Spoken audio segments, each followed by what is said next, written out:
আসসালামু আলাইকুম ওয়া রাহমাতুল্লাহি ওয়া বারাকাতুহু।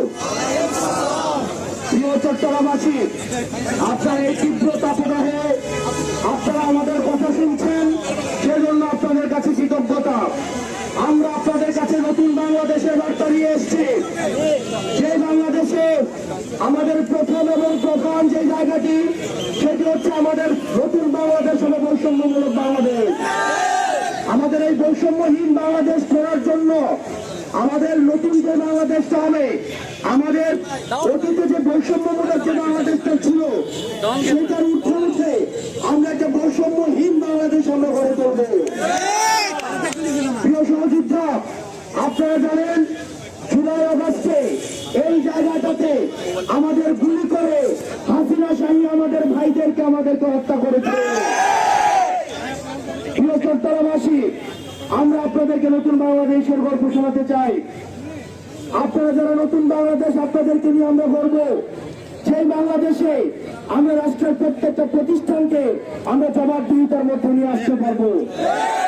আমাদের সামনে আমাদের পুলিশ ভাইরা রয়েছে।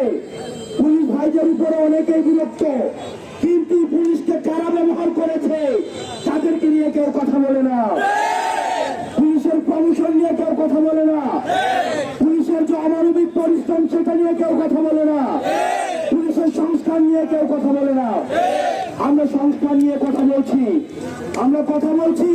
আমরা এমন একটা বাংলাদেশ গড়ব যেখানে পুলিশকে আর কেউ লাঠিয়াল হিসেবে ব্যবহার করতে পারবে না।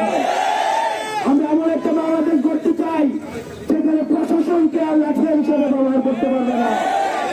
আমরা এমন একটা বাংলাদেশ গড়তে চাই যে বাংলাদেশে ওসিকে এবং ইউনিকে দাঁড় করিয়ে সাক্ষ্য রেখে কোন মিডনাইট ইলেকশন প্রচলিত হবে না, কোন আনিভার্সিস দামি ইলেকশন প্রচলিত হবে না। আমাদের সরকারি কর্মকর্তা এবং কর্মচারী যে ভাইরা রয়েছেন, আমরা আপনাদেরকে আহ্বান জানাবো, আপনারা কোনো আর কোন সরকারের কলিয়া লাঠিয়াল বাহিনী হিসেবে আর নিজেরা কাজ করেন না। আপনারা যেভাবে 5 আগস্টে জনগণের কাতারে নেমে এসছেন, আপনারা শিক্ষা কিভাবে আপনারা জনগণের কাতারে আমরা একসাথে আমাদের পরবর্তী বাংলাদেশ বিনির্মাণ করতে হবে।